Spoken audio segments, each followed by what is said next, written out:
ერთ მშვენიერ დღეს იყო ასეთი დრო, რუსთაველის თეატრი იყო საგასტროლოდ ლატვიაში, რიგაში. გასტროლების დამთავრების შემდეგ თეატრის მსახიობები კეიფობდნენ და მე მივედი იქ. და ის დღე გახლდათ 31 აგვისტო, რომელიც არის ჩემი დაბადების დღე.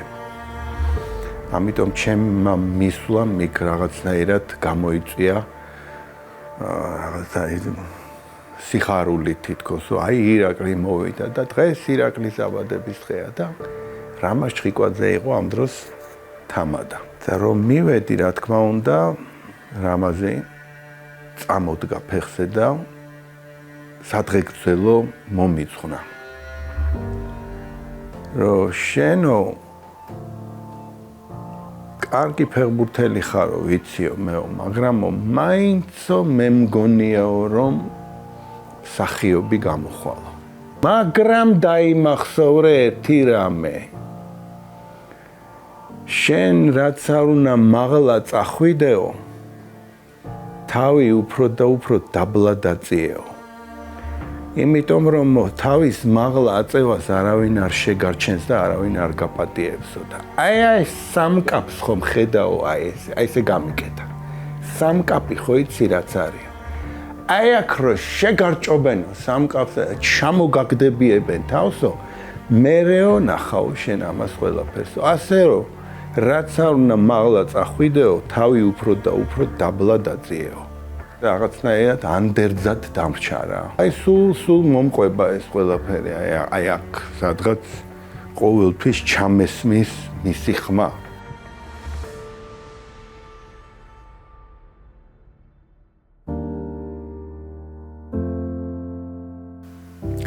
მე ვარ ირაკლი კავსაძე, მსახიობი, რეჟისორი ხანდახან და მუსიკალური გამფორმებელი.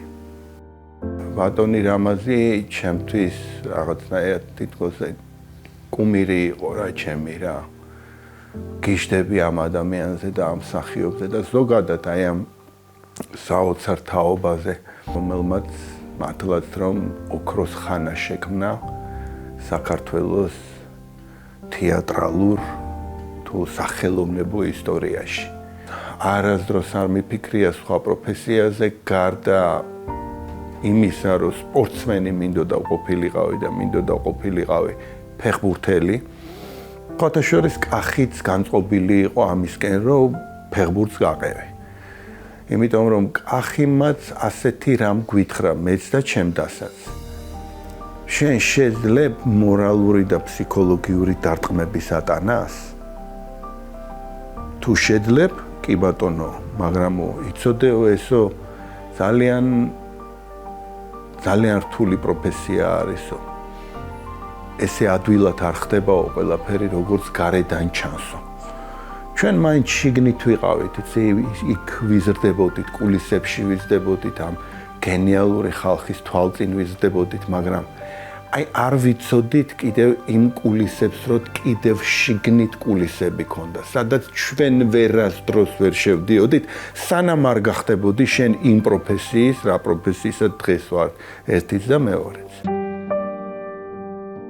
თეატრალური ინსტიტუტი, აი თეატრალურ ინსტიტუტში ასეთი რამ დავთქვით მე და კახიმ და მე. იმ წელს ჩემი დაამთავრა ჩემმა და ბატონი გიზო იყვანდა ჯგუფს და ასეთი რაღაცა მითხრა.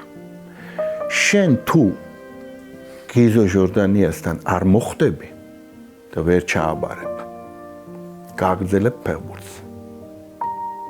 დავფიქრდი და კაი მეთქი. მოხდა ისე რომ მეც ამიყვანა ბატონმა გიზომ, რომელიც ჩემთვის რაღაცნაირად აი ბედნიერებისგან ვეღარ როგორ თქვა რა, სუნთქვა რო გეკვრის, ხო იცი რა, მოხვდი შენ იმ ადამიანთან, რომელთანაც ძალიან გინდოდა რომ მოხვედრილიყავი. სხვათა შორის ინსტიტუტის დასრულების შემდეგ მე ეგრევე არ მივედი თეატრში. გავაგრძელეთ უკვე ინსტიტუტის დამთავრების შემდეგ, აი თეატრალური ინსტიტუტის დარბაზში, სპარტაკს ეძახდნენ იმ დარბაზს, ჩვენი სპექტაკლების თამაში და განსაკუთრებით მუსუსი. და აი ეს სპექტაკლი იყო, როდესაც ჩემი მეუღლეც გამოჩნდა, ასე ვთქვათ, როგორც მაყურებელი. და იქიდან დაიწყო მერე ჩვენი ურთიერთობა და დღემდე გრძელდება. შემდეგ უკვე მივედი თეატრში. ეს უკვე სხვა სამყარო. იმ თეატრში, სადაც გავიზარდე და მიუხედავად იმისა, რომ მე ზეპირად ვიცოდი ეს თეატრი, აი თითქოს ამ თეატრში შემოვედი როგორც მშობლიური, მაგრამ როგორც უკვე სხვა არის. მე არ მივედი იქ როგორც კახის და ბელაშვილი. მე მივედი უკვე როგორც ირაკლი კავსაძე და უკვე როგორც პროფესიონალი მსახიობი, რომელმაც უნდა დაიწყოს თავის დამტკიცება. სამანიშვილის დედინაცვალში შევედი. ამაღამ მგონი იქნება ქარი და შემდეგ უკვე ნელ-ნელა გადავინაცვლეთ დიდი სცენისკენ. იცით, მიუხედავად იმისა, რომ კახის სიტყვები გამართლდა გარკვეულ საკითხებში, ხო? არასდროს არ მქონია ეს განცდა, რომ მე ყრიფ არ ხმავს და ამერიკაში წასვლაც სხვათა შორის ამის ასე ვთქვათ დასტური იყო. რომ მე მინდა დავამტკიცო ჩემი თავი. ჩემში ყოველთვის იყო აი ეს განცდა, რომ მე რუსთაველის თეატრის მსახიობი ვარ. პირველი სპექტაკლი იყო მკვდარი სულები. ეს იყო პირველი ნაბიჯები და პირველი ჩემი გამოცდილება და პასუხისმგებლობა, მოდი ესე ვთქვათ, გამოცდა ამერიკელი მაყურებლის წინაშე. და რაც შეეხება სინეტიკის თეატრის, ეს იყო პირველი ჰამლეტი. ჰამლეტი და თან უსიტყვოდ.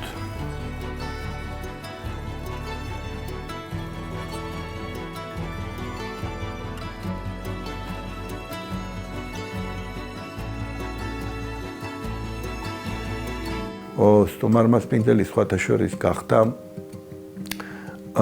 დეკადის ხუთეულში შეიყვანეს ამერიკელებმა და განსაკუთრებით ვაშინგტონ პოსტმა.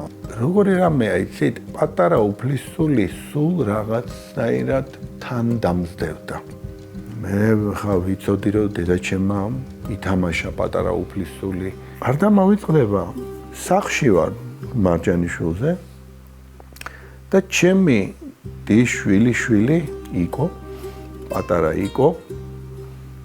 ესეთი გრძელი თმები ქონდა და რაღაცა ოქროსფერი თმები ქონდა.